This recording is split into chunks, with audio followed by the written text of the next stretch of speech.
साईं आऊं आशम फकीर ज़िले थरपारकर सां वास्तो रखंदड़।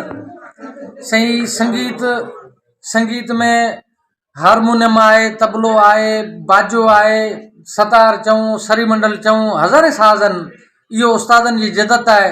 बहरहाल हींअर अवां जे रूबरू जेका दोल आहे इहो माइटनि अबनि ॾाॾनि खां वठी असीं कमु कंदा अचूं पिया। जीअं अल्फंख जा 52 अल्फाज़ आहिनि, ईअं दोल जा बि 52 अल्फाज़ आहिनि।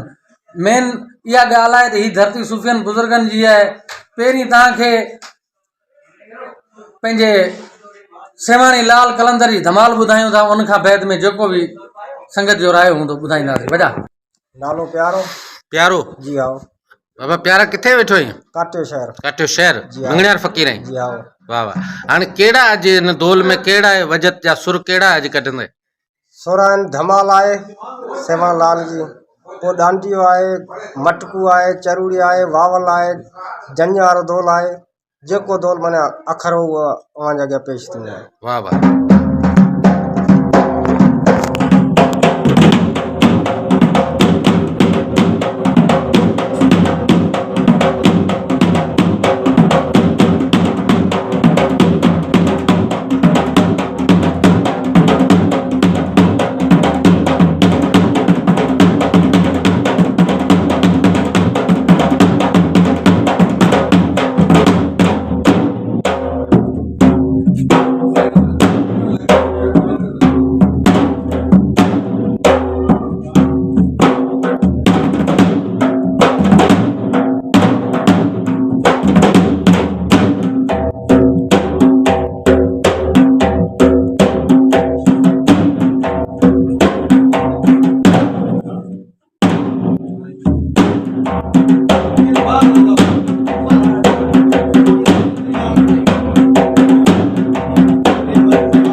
लाल जी धमाल हो गई।